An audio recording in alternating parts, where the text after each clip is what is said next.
cuando en algún momento llegué a dar clases como dependiendo de la labor que hacemos. No sé si contesté tu pregunta, Mar.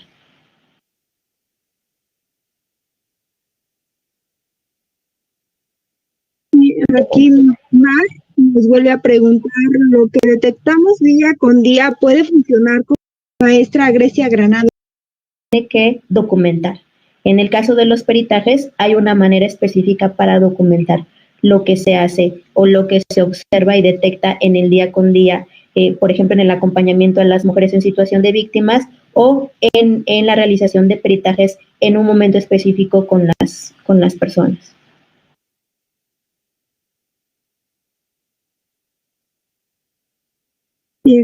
Creo que ya no hay más preguntas o comentarios. Muchas gracias, maestra Beatriz, por su participación en este ciclo de conferencias.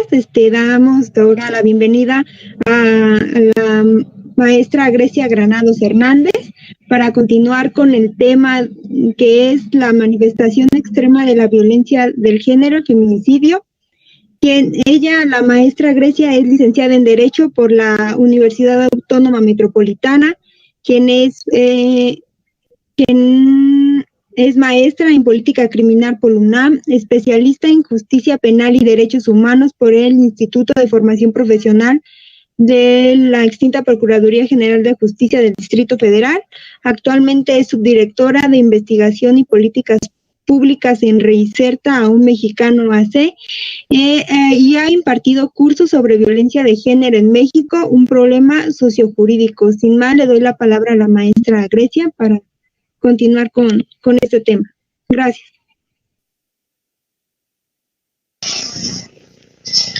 Hola, ¿me escuchan bien? Hola, hola. Sí, se escucha. Perfecto. Pues hola a todos y a todas. Muchas gracias por la invitación a la Asociación Mexicana y pues vamos a dar entrada al tema para que no nos coma el tiempo. ¿Me ayudan por favor con la presentación?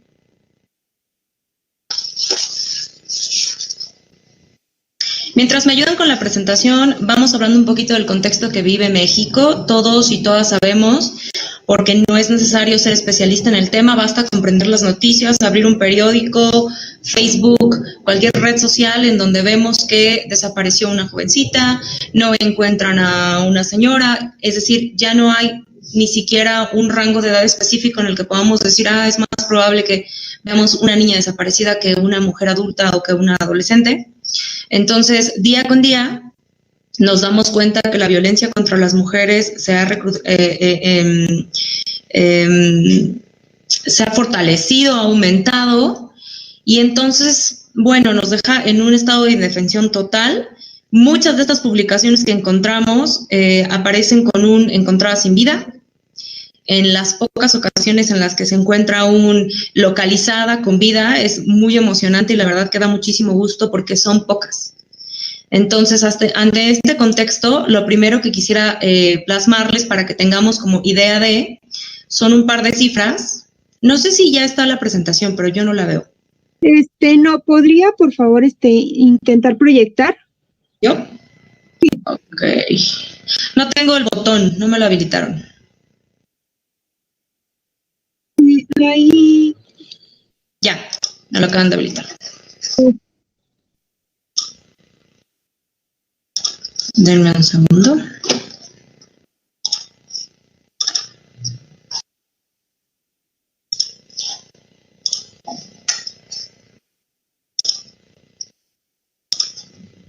¿Ustedes me avisan cuando ya lo vean?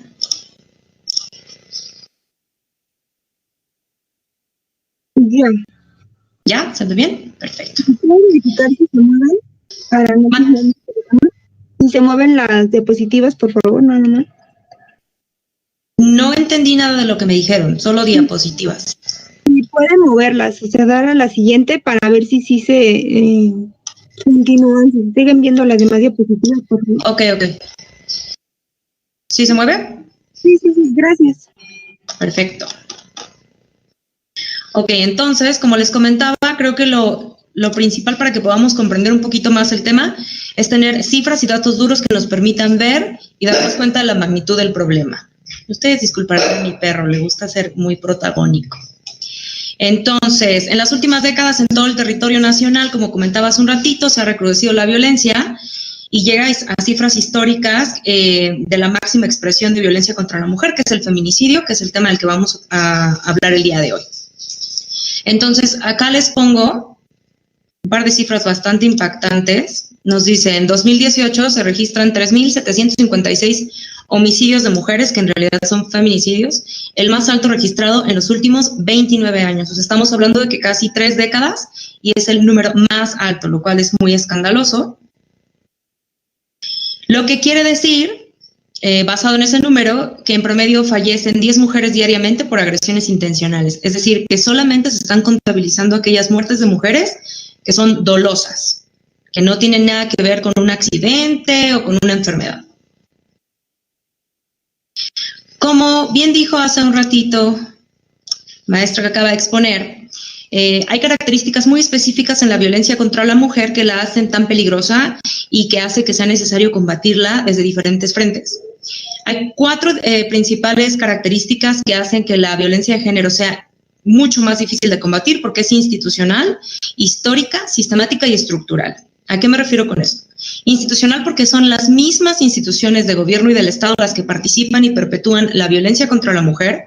Histórica porque viene de muchísimas décadas atrás. Sistemática porque participa todo el sistema y es todo concatenado para que se dé la violencia contra la mujer. Y estructural porque viene de raíz. Es decir, que está en todos los niveles, tanto de gobierno como de sociedad, como de cultura, como de economía incluso.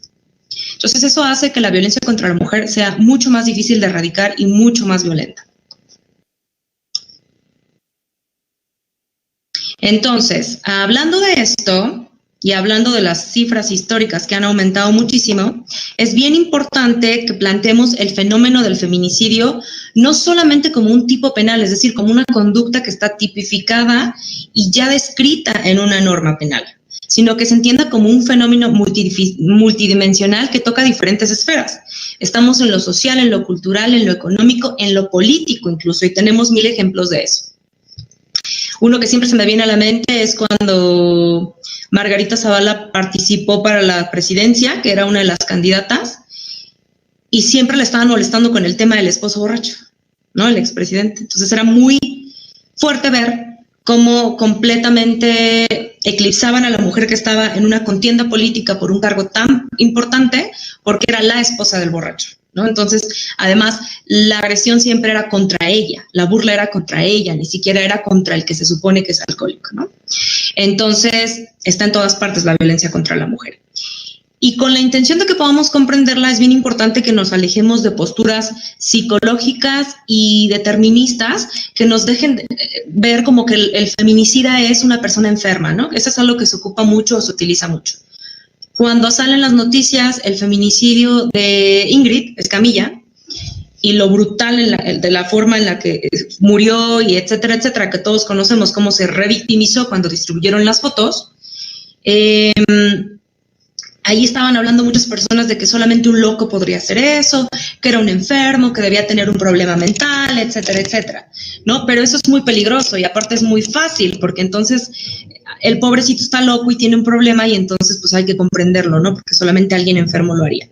Entonces es bien importante analizarlo desde un enfoque sociológico, porque como decía hace un rato, no solamente es un tipo penal contenido en el Código Penal, que por supuesto desde la arista y desde el enfoque jurídico es a lo que nos vamos a abocar, pero es todo un análisis integral porque el feminicidio es un fenómeno y es un fenómeno que toca diferentes aristas, ¿ok?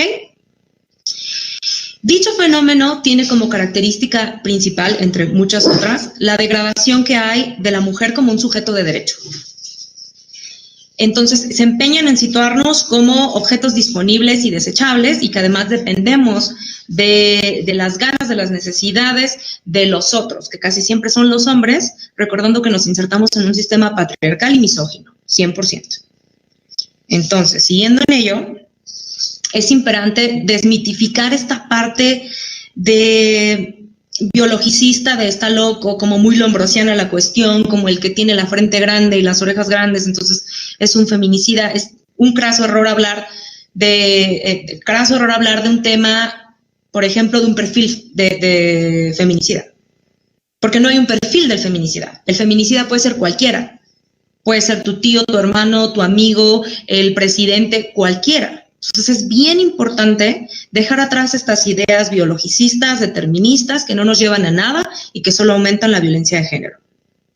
Porque además hablamos de un etiquetamiento, como yo les decía, ¿no? O sea, como en un tema muy lombrosiano. Y además caemos en una justificación de las conductas feminicidas, porque entonces está loquito, porque entonces no controlaba sus impulsos, porque entonces se medicó o hizo algo que lo llevó a cometer cosa tan atroz. Aunque en este caso, evidentemente, como en todo, hay excepciones y no se descarta una afectación psicológica, pero son las menos. Aquí en la presentación yo les estoy poniendo, los feminicidios a causa de un trastorno mental no suelen superar el 10%. Esto es de acuerdo a un informe del Consejo General del Poder Judicial de España, que desgraciadamente en nuestro país no tenemos esta información porque no hay investigación que nos permita tener estas cifras, pero que sí nos dan una idea de por dónde va la onda. O sea, ok, puede que haya alguien que sí tenga un trastorno mental, perfecto, pero es menos de un 10%. O sea, estás hablando de que el otro 90% de los feminicidas no tienen ningún problema cognitivo, ninguna psicopatía y solamente son hijos sanos del patriarcado, como dicen por ahí.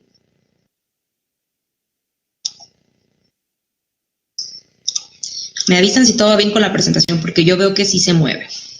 Entonces, en este contexto, en esta intención de meternos bien en toda la atmósfera y cuál es el estado actual de la violencia extrema en México, aquí estoy poniendo 3 años con las diferentes cifras totales nacionales y cuáles eran las entidades federativas con mayor número de feminicidios. En 2019 tenemos 943 feminicidios a nivel nacional, es decir, es la suma de todos.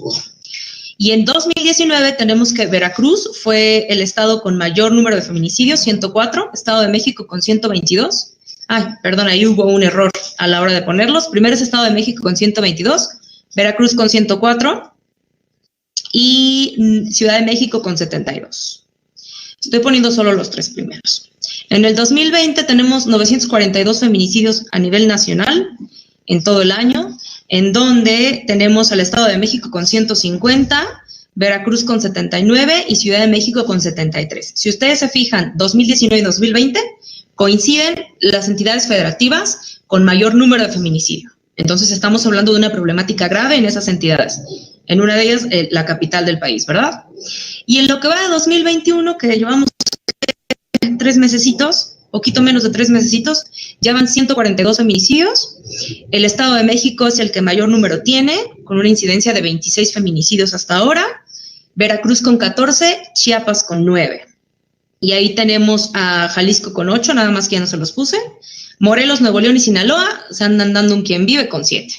Entonces podemos hablar de que Veracruz, Estado de México, Ciudad de México y Nuevo León son los que repuntan y los que se mantienen constante en el tema de violencia feminicida.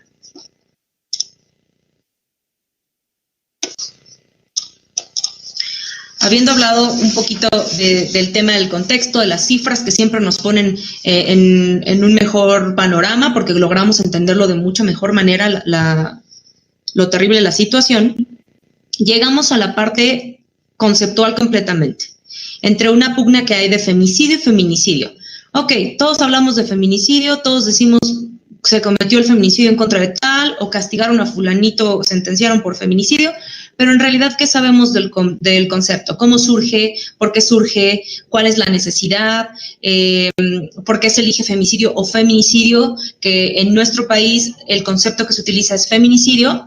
Ahora lo vamos a ver un poquito.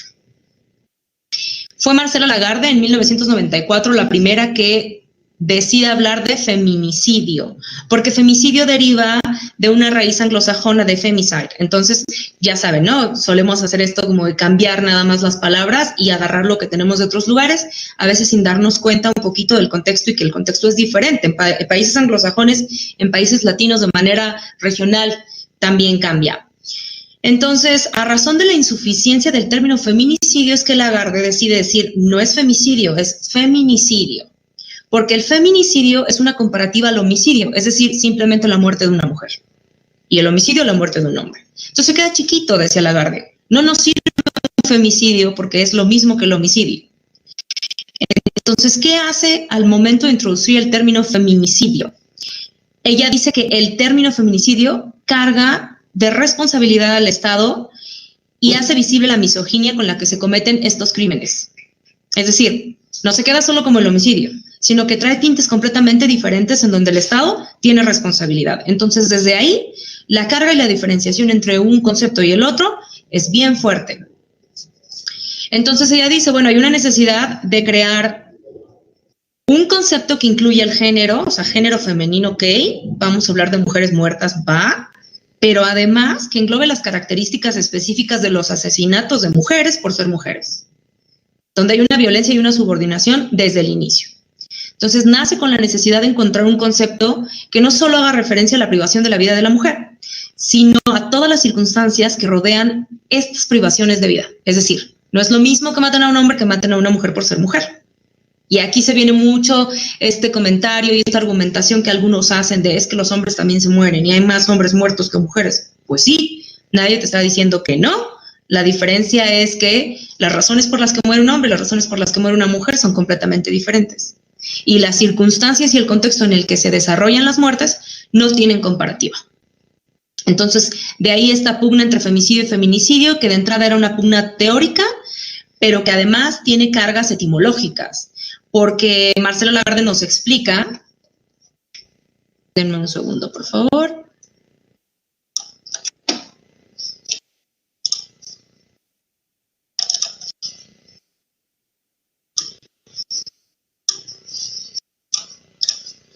¿Me avisan si ven la nueva presentación?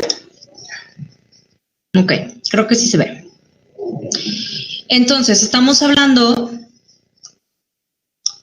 que no le puedo mover de aquí, ¿verdad? Yo me empeño.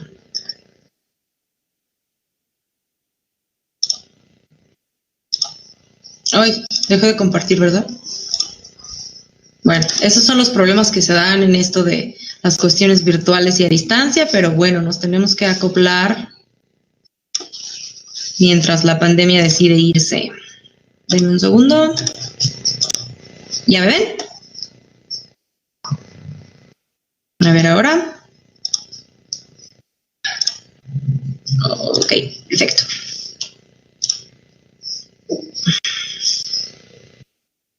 ¿Siguen viendo la que estábamos viendo hace un ratito? Sí, en la anterior diapositiva. Ok, entonces denme un segundo, otra vez.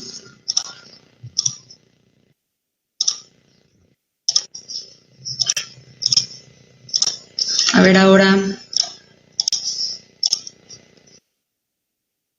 Ya, ¿verdad? Es una con unas tijeritas. Ya. Perfecto. Entonces, muchas gracias. Hablando del tema de no solamente una pugna teórica, sino de también una diferenciación etimológica importante que hace que el término feminicidio sea el correcto y no femicidio, porque entonces los expertos nos dicen que la raíz es femin. Tú no puedes cortar la raíz femin a femi o a fem, porque inmediatamente la raíz pierde sentido. Y si la raíz pierde sentido, tu palabra ya no tiene coherencia etimológica y eso hace que sea incorrecta. De ahí otra de las razones de que lo correcto sea feminicidio y no femicidio.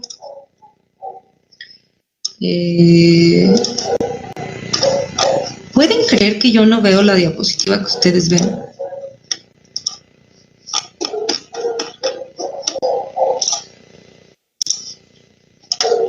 Ok, ahí estamos viendo la misma, ¿verdad? Vale. Entonces, al momento de que nosotros cortamos la raíz a femicidio, la etimología se desvanece por completo. Y eso es algo que no queremos, por eso es que Lagarde decía, es que femicidio solamente es un sinónimo de homicidio, pero ahora al lado de la mujer. Y de ahí la importancia que tuviera que cargarse con este tinte político y con las características específicas de los feminicidios, que es la impunidad, el silencio y la indiferencia en la que se desarrollan. Es decir, nosotros como sociedad vamos por la vida siendo completamente omisos, guardando silencio y volteándonos cuando esto ocurre. Pero sí nos enojamos mucho cuando se pintan las paredes de los monumentos o de de todos estos lugares históricos, ¿no? Entonces, bueno, ahí hay un debate que no entraremos en controversia por cuestiones de tiempo, en otro momento con mucho gusto. Pero entonces el feminicidio se da con estas 3 características específicas. Y entonces la necesidad de darle una carga política al concepto hacía que quedara en descubierto la responsabilidad del Estado al no atender de manera adecuada la investigación y al propiciar deficiencias en el proceso de juzgamiento, ya fuera por omisión, por propia acción o simplemente por falta de recursos, incluso también era imputable al Estado. Entonces, ¿qué es el feminicidio? Además de una conducta que está en el artículo 148 bis del Código Penal de la Ciudad de México y el 325 del Federal. ¿Qué es? Porque todos hablamos de feminicidio, pero pues porque a lo mejor no le agarramos bien la onda. Es eso que se da entre relaciones de poder y entre representaciones culturales. Entonces, entre la representación cultural de que la violencia contra la mujer es algo normal y pues es como que hay hasta dichos, ¿no? El de la mujer carga como la escopeta, cargada y atrás de la puerta. Y así otros 100 dichos misóginos que hay por ahí. La violencia contra la mujer se veía como algo completamente normal, para la sociedad era algo común, y entonces por eso hablamos de representaciones culturales y también estamos hablando de relaciones de poder, en donde la mujer siempre está supeditada al hombre. Ok, yo espero que no haya dudas hasta aquí, porque no soy mucho de ver los mensajes. Ok. Entonces, ante la brutalidad con la que se dan estos actos, es necesario entender que las representaciones culturales de las relaciones de género son bien importantes al momento de hablar de feminicidio y se tiene que trabajar con ellas. Por eso es, y se los digo sobre todo a los abogados y abogadas que estén por aquí, porque solemos tener como este pensamiento muy cuadrado en el que solamente vemos las leyes y lo que ya está legislado, pero eso trae detrás todo un contexto social que se tiene que tomar en cuenta, porque si no las cosas son letra muerta. Y ahí está, y está muy bonito, y tiene un artículo, pero no me sirve de nada, porque ni lo entiendo, ni lo comprendo, ni lo modifico. Entonces la desigualdad es algo que está constante completamente en cualquier cuestión de violencia de género. Mucho más en la violencia extrema, que es el feminicidio. Pero entonces, Lagarde empieza a hablar en el 94 de feminicidio, nos dice por qué es el correcto, pero ¿cuándo toma fuerza realmente el concepto? Para que podamos hablar de un tema de legislar, porque solo se legisla aquello que tiene reacción social y aquello que está presente como algo importante. Si no, ahí lo dejamos. Yo siempre pongo ejemplo con mis alumnos, ¿por qué no hay una ley de regulación de los robots sirvientes, ¿no? Como en esta película de Yo Robot. ¿Por qué no tenemos esa legislación? Porque no es algo que en lo social se dé, porque no es algo que en lo fáctico se lleve a cabo y entonces no nos genera un conflicto, por ende no tengo que legislarlo. Pero entonces en este caso sí había un conflicto y en 2009, a partir de la sentencia que dicta la Corte Interamericana de Derechos Humanos con el caso del campo algodonero, que en realidad es llamado González y otras, pero se conoce como campo algodonero, es cuando cobra fuerza el concepto de feminicidio aun cuando no estaba legislado. Pero era la primera vez que se utilizaba en una sentencia. Y de la Corte Interamericana, bueno, pues era aún más fuerte y más importante el peso que tenía. Entonces, en 2009 se hace el reconocimiento del feminicidio como concepto en esta sentencia del campo algodonero. Les invito a leerla, es muy interesante, porque la Corte Interamericana sanciona al Estado mexicano y le dice, sí, tienes la culpa. Tienes la culpa porque no tienes perspectiva de género al momento de investigar ni de juzgar, no tienes protocolos específicos, no tienes bases de datos, etcétera, etcétera, etcétera. Y entonces empieza a hablar en el 2009 con el campo algodonero y en 2011 es que llega la tipificación a la Ciudad de México. Pero todo esto, ¿de dónde deriva? ¿Qué onda con el campo algodonero? ¿Qué es eso? Bueno, hablamos de las muertas de Juárez, que todos conocemos. Y fue el momento en el que entonces tomó un poquito más de relevancia el tema del feminicidio. Mujeres muertas, casi todas jóvenes, casi todas trabajadoras de maquila, casi todas torturadas y con violencia sexual y después asesinadas. Y entonces la gente se empieza a mover, la sociedad empieza a generar una reacción y dice, ¿qué está pasando? Pero lo más grave es que la tipificación que se da del fenómeno del feminicidio en México, en la Ciudad de México, a nivel federal, etcétera, viene como desfasada para mi gusto, porque no hay una reacción social genérica. Incluso hoy, en pleno siglo XXI, estamos hablando del 2021, no hay una reacción genérica porque no hay un consenso en la sociedad. O sea, hay gente que sigue pensando que es normal. Y entonces esta reacción, por eso digo que se dio como desfasada para mi gusto, porque no fue la sociedad de manera general la que dijo, oye, ¿cómo es que se están muriendo tantas mujeres? No es posible, hay que hacer algo. Fueron ciertos grupos de la sociedad civil y víctimas, familiares de las víctimas, los que empezaron a moverse y decir, es que no es posible. O sea, no pueden seguir muriendo como si nada. No fue por parte del Estado, o sea, no fue una cuestión del Estado voy a regular porque no está bien, porque a mi sociedad le afecta. No. Ahí está otra de las omisiones del Estado y por eso es que se dice que el término feminicidio tiene una carga política. Entonces, todo esto lo estamos haciendo para tener un contexto de los factores culturales que siempre anteceden a la creación legislativa. Eso es algo bien importante y a los abogados y a las abogadas a veces se nos olvida. Entonces, siempre hay un factor social, económico y político que antecede a una reforma legislativa. Entonces, esa reforma legislativa no es solo lo que está en el código. Es todo lo que lo circunda y todo lo que hace que sea lo que es en el Código Penal. Entonces, las valoraciones negativas que se hacen de la conducta, en este caso, que había estado como neutra, ahora traen un poquito más de rechazo. No como el que quisiéramos, pero entonces estamos hablando de que se empiezan a dar 3 elementos importantísimos. 1, la visibilización de la violencia extrema contra la mujer y de que no está bien, de que en ningún momento es permitida, de que no hay un solo justificante y de que tenemos que repudiarlo. Entonces, se pone también como una manera de visibilizar lo que está ahí, velado. Porque acuérdense que lo que no se nombra no existe. Entonces, no había una manera de hablar de la violencia de género extrema que incluyera las características que tenía. Por eso es que el homicidio con las agravantes no nos funcionaba.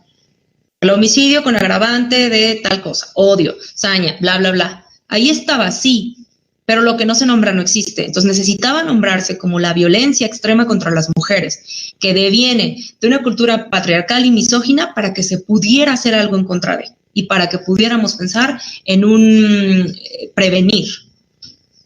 Entonces, a partir de la visibilización, lo que se quería era erradicarlo, ¿no? Pero no solo erradicar las muertes, erradicar la idea de que la violencia contra la mujer es normal.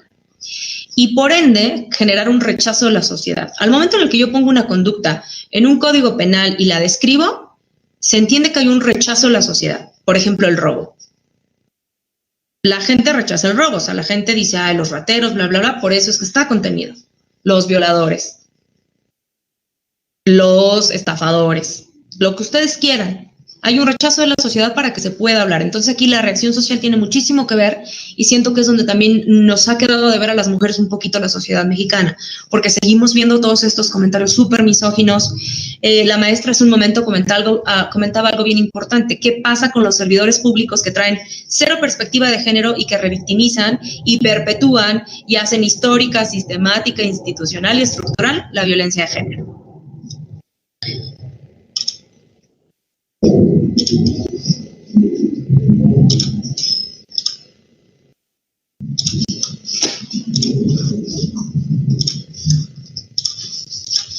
¿Ya me ven?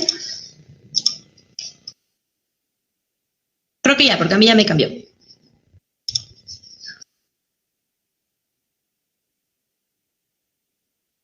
Entonces, hace un momento yo les hablaba del campo algodonero. Les invito de verdad a leerla.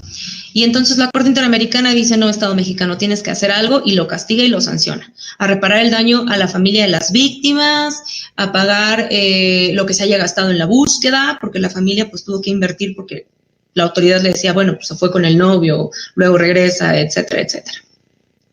Y a partir de ahí, y también derivado de otros compromisos que México ya tenía a nivel internacional, es que se hace la creación de los tipos penales, tanto en la Ciudad de México como en el ámbito federal, que en este caso son los únicos que me voy a referir, porque evidentemente la legislación de cada entidad, bueno, varía. Y entonces, bueno, por efectos de tiempo, solo nos vamos a enfocar en Ciudad de México y solamente la mención al ámbito federal, que se tipifica un año después que en la Ciudad de México. ¿Vale?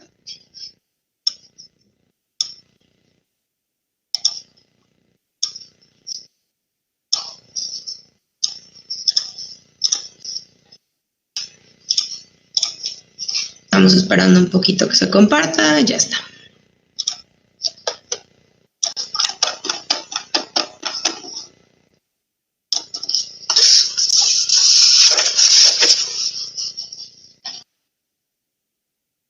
Entonces, una vez que se tipifica el delito en el artículo 148 bis del Código Penal de la Ciudad de México, bueno, pues el legislador dice la muerte de la mujer, o sea, el feminicidio es toda muerte de mujer por razones de género y los enumera en 7 fracciones.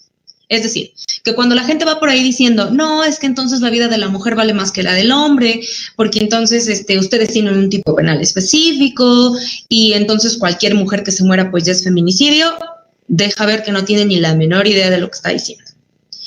Porque para que se considere feminicidio la muerte de una mujer, tiene que cumplir con razones de género. Es decir, que sea la muerte de mujer por ser mujer.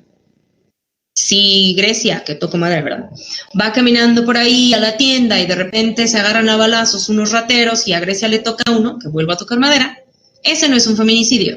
Estaba en el mal lugar, en la mala hora, en el mal momento. No fue que mataran a Grecia por razones de género, fue que la mensa estaba ahí y le tocó el balazo. ¿Ok? Entonces, el feminicidio requiere que se cumpla cualquiera de estas 7 fracciones. Y la legislación nos dice que la primera es la víctima presente signos de violencia sexual de cualquier tipo. Si hay indicios de que la víctima sufrió violencia sexual, inmediatamente se tiene que considerar feminicidio. Y esto es bien importante para todos los que trabajan en fiscalía, todos los ministerios públicos que ahí nos quedan a deber muchísimo, porque en ocasiones el tema de la teoría del delito pues como que no jala mucho para ellos y entonces se les olvida que es bien importante porque todos los elementos del tipo y del delito van a hacer que tenga un desempeño exitoso o no exitoso al momento de llevarlo ante autoridad jurisdiccional. La segunda es que a la víctima se le hayan infligido lesiones infamantes, degradantes o mutilaciones, previas o posteriores a la privación de la vida, o algún acto de necrofilia. ¿A qué se refieren con estas heridas? Las lesiones infamantes son aquellas que avergüenzan, son aquellas que hacen que no solamente la mataste, sino que la humillaste. Y además, infamante, degradante. Siempre pongo el ejemplo de Ingrid Escamilla porque ese es uno de los más emblemáticos. O sea, la forma, ¿me explico? O sea, no me la mató, la forma. Luego la forma en la que la desechó. Y les juro, se me pone la piel chinita cada vez que lo hablo. Es como, ok, ¿nos querías enseñar de mejor manera que tenías un odio desmedido a? ¿O cómo nos explicas? La tercera es antecedentes o datos que establezcan que el sujeto activo ha cometido amenazas, acoso, violencia, lesiones o cualquier otro tipo de violencia en el ámbito familiar, laboral o escolar de la víctima. ¿Es necesario meter una denuncia para que pueda aplicar esto? No. Al inicio, cuando se hizo la discusión legislativa, sí se quería dejar como una de las fracciones que existiera un antecedente ante autoridad. Pero eso se dijo, no, ¿cómo crees? O sea, las mujeres violentadas difícilmente van a poder ir a presentar una denuncia para que entonces con eso puedan acreditar el día que las maten, pues que sí fue feminicidio. Entonces, con cualquier indicio puede ser testigos, un familiar, un amigo, sí, le pegaba, la maltrataba, la amenazaba, le había dicho que le iba a matar, etcétera, etcétera. 4, que haya existido entre el activo y la víctima una relación sentimental, afectiva, laboral, docente o de confianza. Cualquier relación que hubiera también hace que se considere un feminicidio, porque entonces ahí había la ventaja de que la víctima tenía confianza en esa persona. Y entonces la persona se aprovechó y con esa intención la mató, haciendo uso de esas herramientas. 5, que exista o haya existido entre el activo y la víctima una relación de parentesco por consanguinidad, afinidad, matrimonio, concubinato, sociedad de convivencia, noviazgo o cualquier relación de hecho, subordinación o superioridad. ¿Para qué se legisla así? Porque antes se tenía la idea de que la violencia contra la mujer era exclusiva del ámbito privado. Y no es así. Entonces, por eso es que ponen cualquier relación de superioridad, de subordinación, relación de amistad, relación de hecho, relación de noviazgo, etcétera, etcétera. 6, que el cuerpo de la víctima sea expuesto, depositado o arrojado en un lugar público. Y 7, que la víctima haya sido incomunicada, cualquiera que sea el tiempo previo a su fallecimiento. La comunicación hace que sea aún más vulnerable la mujer a la que están, sobre la que están cometiendo la conducta, y por eso también se considera como feminicidio cuando hay esa razón de género. Y, bueno, que el cuerpo haya sido expuesto y estas cuestiones, vuelvo a poner el mismo ejemplo, pues sí, no nada más la mataste, sino que fuiste y la aventaste a la calle como si fuera cualquier cosa. Entonces todos sabemos, y si no sabemos es momento de que hagamos juicio de realidad, que el simple hecho de tipificar una conducta o un fenómeno no asegura ni la prevención ni la correcta punibilidad. Y el feminicidio es un ejemplo y otros miles. Tenemos una tendencia a sobreregular las conductas y entonces creemos que como ya está positivamente regulada, entonces pues ya se va a acabar, ¿no? Pero la realidad es que no. Por eso es que yo siempre hago hincapié que cuando se habla de feminicidio no se habla solo de un tipo penal, sino de un fenómeno complejo. Porque de nada me sirve que esté en el código si las autoridades encargadas de procurar justicia no saben utilizarlo, no conocen el tipo penal, no saben cuáles son los elementos que tienen que probar, no tienen la menor idea y además no tienen la menor intención. Entonces es bien importante, al hablar de operadores del sistema, o sea, la ley no lo es todo, aunque a veces como abogados creemos que sí. Y entonces nos vamos a una parte importante que nos deja ver cómo el hecho de que algo esté tipificado pues no sirve de nada para prevenir ni para sancionar. Porque hablamos de alerta de violencia de género contra las mujeres, que es un mecanismo de protección de derechos humanos que además es único en todo el mundo y que está regulado en la Ley General de Acceso de las Mujeres a una Vida Libre de Violencia. Que qué largo es ese título, siempre me cuesta. Y consiste en conjunto de acciones gubernamentales de emergencia para enfrentar y erradicar la violencia feminicida o la existencia de un agravio comparado.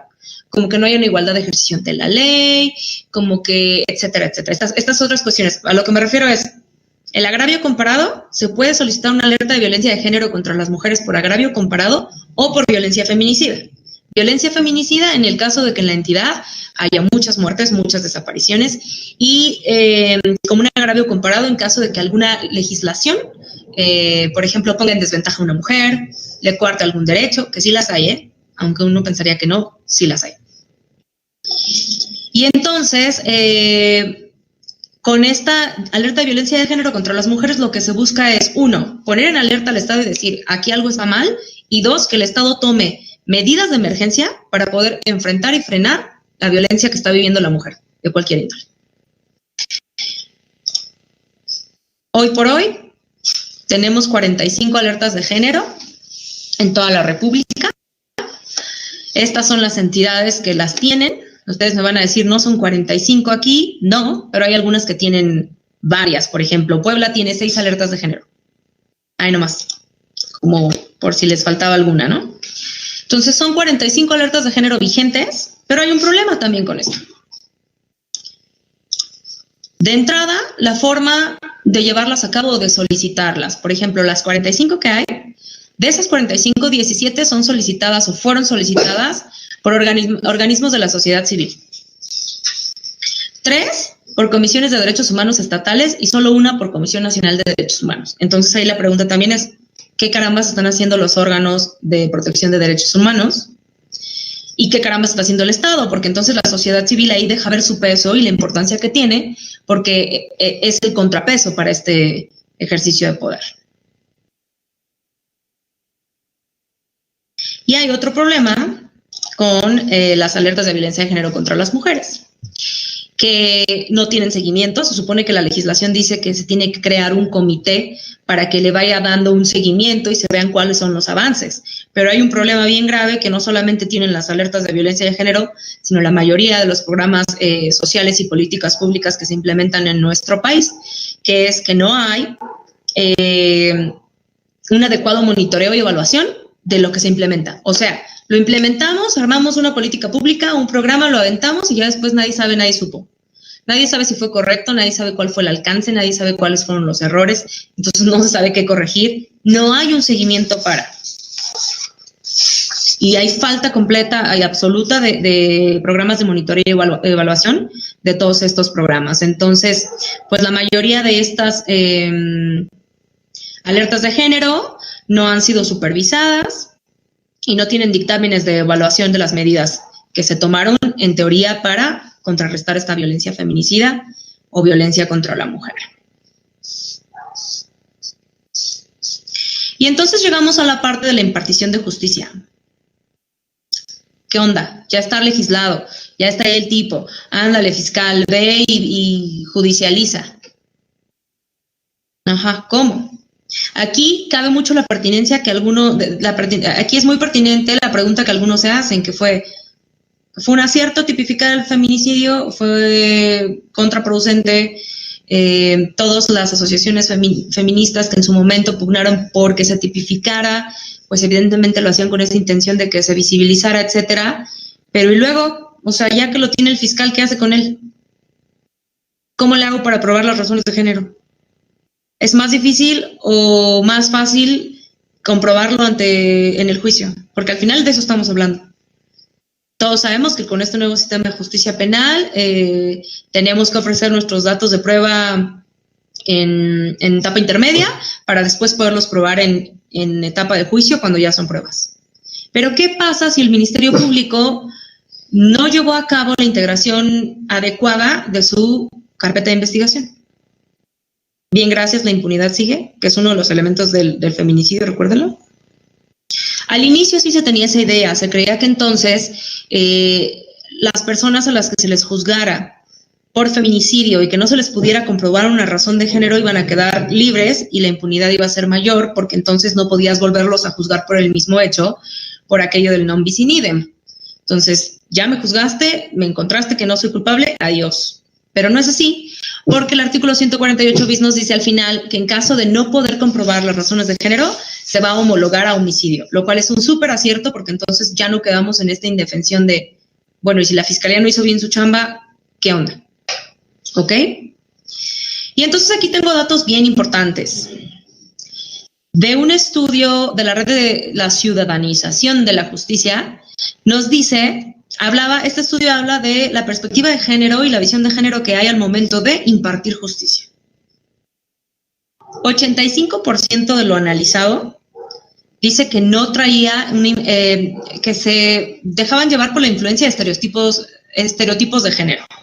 O sea, voy a juzgar, pero como decía hace un ratito la maestra, como traía falda, como traía las uñas largas, como traía un escote bien grande, pues andaba buscándolo, ¿no? Entonces, pues no lo puedo castigar porque ella como que también tuvo tantita culpa.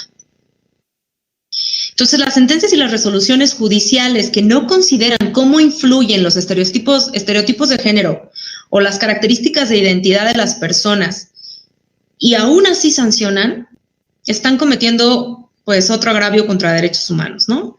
Porque se genera un conflicto entre la realidad y la idea, el imaginario colectivo que se tiene. Entonces, si en un 85% no se toma en cuenta cómo influyen los estereotipos de género, pues otra vez las mujeres estamos como un poquito fregadas, ¿no? Y aquí siempre tengo un ejemplo que me parece impresionante todavía.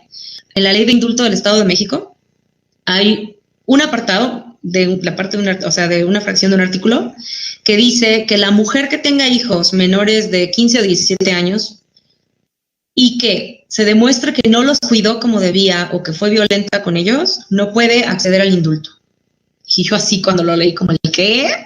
O sea, como no cumplo con el estereotipo de género, de ser una buena madre abnegada como la Sarita García que salía en las películas de Pedro Infante, pues entonces jódete porque no puedes acceder al indulto. Y dices, wow, qué fuerte. Porque yo no veo ninguna regulación que diga que los hombres que no se hayan hecho cargo de sus hijos, que son muchos, no pueden acceder al indulto por los que papás se fueron. Entonces, bueno, ahí hay algo para pensarse. En el 80% de los casos, las personas juzgadoras analizaron las situaciones de violencia contra las mujeres de manera aislada. O sea, le pegó una vez, no más. No le dan este peso que tiene la violencia que pueden estar sufriendo de años. Y hay ejemplos varios. En la mayoría de los feminicidios antecede un esquema de violencia, que mucha gente se atreve a juzgar como el de, pues si ahí estabas porque le gustaba. No es así, ¿no? Los que tenemos 2 gramos de empatía nos damos cuenta que no es así. La mujer no puede salir de un círculo de violencia tan fácil porque a lo mejor no tiene una red de apoyo, porque a lo mejor es una cuestión de un temor que la paraliza, etcétera, etcétera. Cuestiones económicas, por el tipo de violencia que existe contra la mujer, que nosotros hablamos del el extremo, que es la muerte, pero que también existe violencia psicológica, violencia económica, violencia patrimonial, etcétera, etcétera, etcétera. Entonces, si el juzgador no le da el debido y el justo valor al hecho de que había una historia de violencia, entonces nos va a dejar corto y nos va a revictimizar a la mujer. Y por último, en el 47% de los casos, las personas juzgadoras no valoraron las situaciones de violencia que se advertían de manera explícita en el relato a las mujeres. O sea, yo voy y te digo a ti, juzgador, que fulanito me jalaba de los cabellos y no le hacía de comer a la hora que él quería, y aun cuando yo te estoy diciendo y estoy dándote mi testimonio de lo que viví, tú, juzgador, decides que eso no tiene nada que ver en lo que se está ventilando aquí. Estos porcentajes no solamente hablan de la materia penal, sino también familiar. Entonces, para que tengamos una idea más o menos de cómo está la perspectiva de género en los operadores del sistema. Ahora, cuando se habla de perspectiva de género, es bien importante que hablemos de perspectiva de género feminista. Es necesario que se dé. Porque si nos vamos a solo perspectiva de género, nos quedamos otra vez planos. Perspectiva de género feminista en el sentido de cuáles son las desigualdades que vive la mujer, cuál es la necesidad de hacer acciones afirmativas, que son también llamadas discriminaciones positivas, etcétera, etcétera. ¿Hasta aquí tenemos alguna duda? En alguno de los mensajitos que yo me haya perdido. Y bueno, hace un ratito yo les comentaba que había 2 instrumentos internacionales bien importantes que nos quedamos otra vez un poquito cortitos porque la Convención de CEDAW, que es la eliminación de todas las formas de discriminación contra la mujer, se firma en 1981, y la Convención Interamericana para Prevenir, Sancionar y Erradicar la Violencia contra la Mujer, que también es conocida como Belém do Pará, se firma en el 98, lo cual quiere decir que pasaron al menos una década y cachito antes de que se pudiera tipificar y hacer algo para evitar y erradicar la violencia contra las mujeres o para erradicar cualquier forma de discriminación contra las mujeres. O sea, el Estado se quedó ahí un poquito corto otra vez. Y entonces esto nos lleva, porque estoy 3:58, tengo ya poquitos minutos, a tratar de entender que el tipo penal de feminicidio es un acierto, sí, pero que no sirve solamente estando en la ley.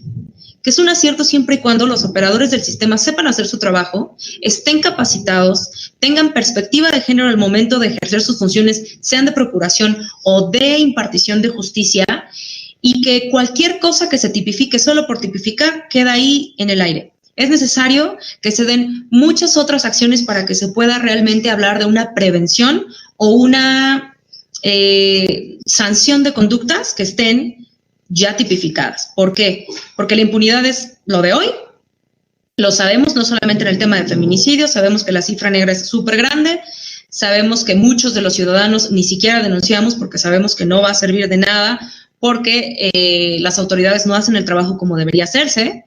Entonces es un acierto que se haya legislado, pero sí necesitan echarle tantita estudiada los operadores del sistema para que pueda funcionar y para que puedan llegar con una autoridad jurisdiccional y decir, mira, mis elementos de prueba son estos, mis pruebas son estas y hay razones de género por A, B, C o D.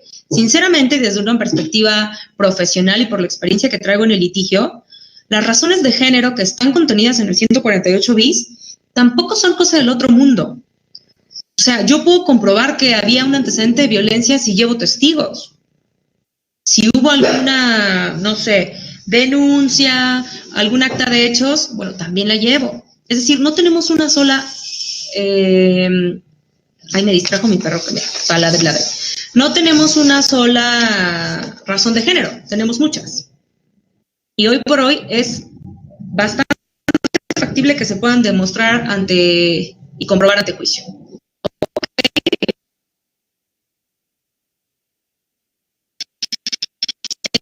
Entonces, es importante importante recordar a manera de, para poder de verdad combatir el fenómeno del feminicidio, que es la violencia extrema contra las mujeres, es bien importante no solo quedarnos en el tema legal, simple y puro legalista, ahí está en tu código, sino determinar los factores que propician conductas de violencia extrema. O sea, ¿qué es? ¿De dónde viene? ¿Qué es lo que hay que trabajar? Y es imperante conocer y determinar cuáles son los elementos sociales, culturales y educativos en los que se desarrollan y en los que se insertan. ¿Mi audio está fallando? Ay, díganme, ¿ya me escuchan bien? Déjenme quitar mi presentación, a lo mejor así me escucho mejor.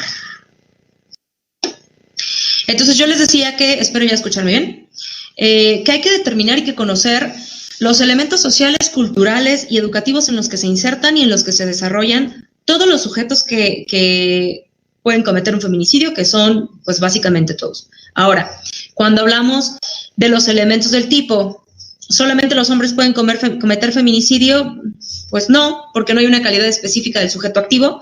Puede ser una mujer o un hombre, y se da muchísimo el caso de que las mujeres también son partícipes, pero aunque ustedes no lo crean, también estas mujeres forman parte, pues, de la propia violencia histórica, institucional, sistemática y estructural, y entonces ahí también es bien importante que se vea la victimización de las mujeres que están cumpliendo una sentencia incluso, porque siempre se me viene a la mente el caso de el monstruo de Catepec, ¿no? Que la esposa era la que le llevaba a las víctimas, entonces era como, la mujer le ayudó, pues sí, pero si no le llevaba a las víctimas, le daba la tunda de su vida, le tenía pavor, lo cual no le quita responsabilidad. Pero volviendo al tema de perspectiva de género feminista, es importante ver todo eso, porque sí tiene que ver. El caso de Fátima, la chiquita esta de 7 años, ¿no? Que es igual la esposa del feminicida, la que va por ella a la escuela y se la lleva. Pero ¿cuál era la historia de victimización de esa mujer? O sea, ya tenía antecedentes en donde el tipo la había querido quemar viva. Y era como, o me traes a una niña, o a la que violo y mato es a tu hija. Entonces es bien importante hablar de estos temas y entender siempre, siempre que el feminicidio como fenómeno está inserto y trae como base una visión misógina que nada tiene que ver con disfunciones cognitivas o psíquicas, sino con patrones educacionales y con convivencia y con profundo arraigamiento de cultura en donde la mujer es desechable y la mujer siempre está supeditada al hombre, porque pues estamos en una cultura patriarcal. Entonces es nuestra obligación saber trabajar en estos aspectos, conocerlos para poder hacer una labor de prevención y poder hacer útil la figura jurídica que ya nos da la herramienta para poder llevar a juicio a un hombre que haya cometido feminicidio. Muchas gracias. Con esto cierro. No sé si hay alguna pregunta, alguna duda, alguna queja.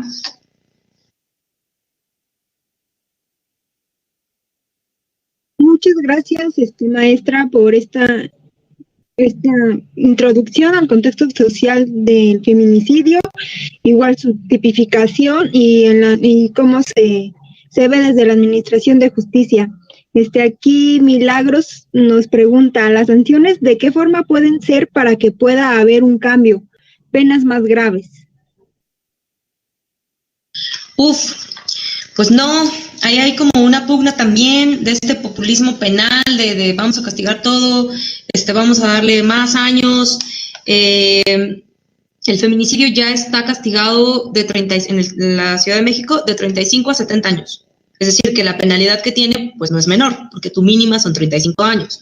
Entonces, cuando se habla de sanciones, penas más graves no siempre son la solución, porque además queda claro que el sistema penitenciario no cumple con la función del sistema penitenciario, que es reinsertar a la persona, sino que en ocasiones cumple todo lo contrario. Entonces es una muy buena pregunta que tiene que analizarse desde diferentes aristas. Por eso es que yo les digo que lo jurídico se queda corto. Hay que hablar incluso de ver al agresor. O sea, ¿qué es lo que lo llevó a cometerlo para que entonces yo pueda saber estado desde dónde me meto para que esto no llegue a cuestiones educacionales, cuestiones de convivencia, relaciones de poder, lo que se vive en casa, etcétera, etcétera. No sé si contesté un poquito, Milagros.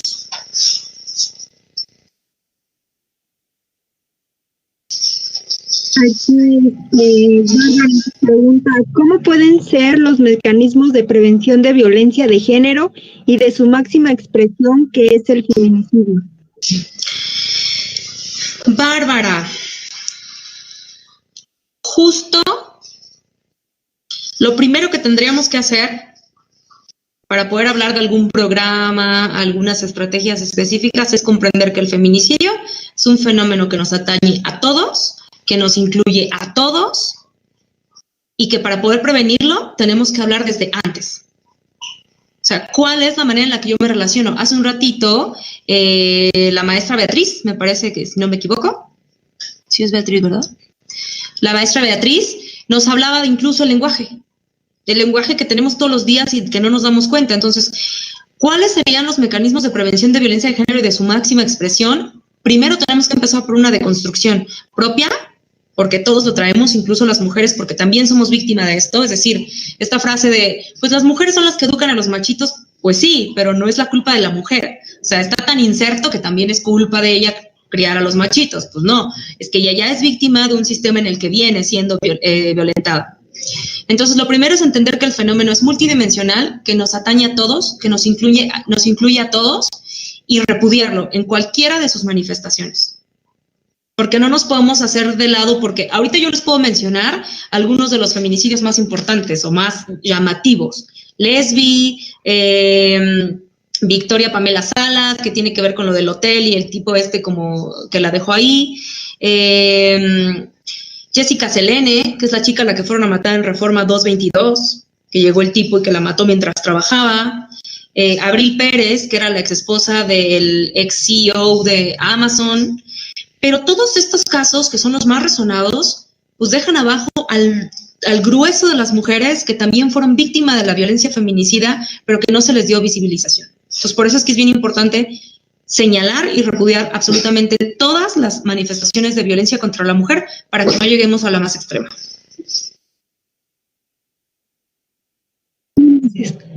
Aquí Carolina nos pregunta, en el caso del monstruo de Ecatepec, ¿cómo se sanciona a la esposa si no existe una perspectiva de género feminista?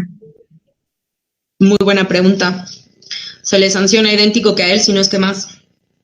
Sería bien interesante que pudiéramos hacer una nueva ponencia ahora analizando ese caso en específico para que pudiéramos ver cómo es que los juzgadores determinaron que la esposa tenía responsabilidad.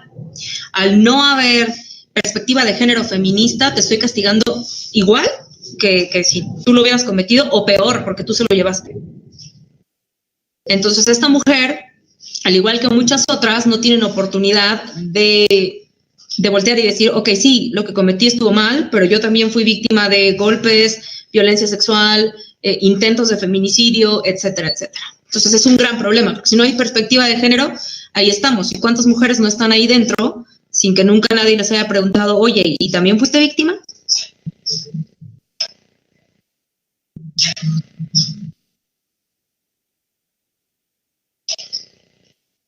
Y aquí, nos sigue comentando Alberto, muy lamentable la situación que vivimos en México, sobre todo sobre este tema, principalmente cuando el mismo jefe de ejecutivo minimiza la gravedad del fenómeno. Igual Carolina nos comenta respecto al monstruo de Ecatepec, al tratarse de algo mediático y al continuar en una sociedad patriarcal y misógina, el juzgador no puede ver ese fenómeno o hasta por la misma presión prefiere no hacerlo.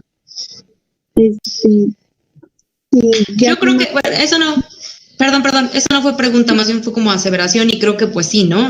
Y difícilmente creo que sea un por la presión prefiero no verlo, es genuinamente no hay manera, o sea, no lo ven, porque esa es la eficacia de la violencia de género y de todas estas cuestiones que pasan desapercibidas, o sea, son súper sutiles. Sí, como creo ya no hay más dudas o preguntas respecto al tema, sin más, la Asociación Mexicana en Psicología Jurídica y Derecho Penal y el Instituto de Ciencias Psicojurídicas y Sociales les agradece mucho a las ponentes por su participación en este ciclo de conferencias E igualmente a los participantes por quedarse estas 2 horas en este ciclo. Igualmente se les hace la invitación para nuestro diplomado en Psicología Criminal y Evaluación de la Conducta Transgresora, el módulo 2, que es motivación delictiva. Igual al curso taller de aproximación de la psicología al ámbito forense y peritaje. Sin más, muchas gracias a ambas ponentes. Y si tienen algunas palabras, maestra. No entendí lo último, perdón. No, si gustaba, si tenía algún otro comentario. Pues solamente muchas gracias. Gracias por abrir los espacios para poder hablar de este tema. Gracias a las personas que estuvieron escuchándonos en este sábado y gracias a ustedes por organizarlo. Muchas gracias a todos.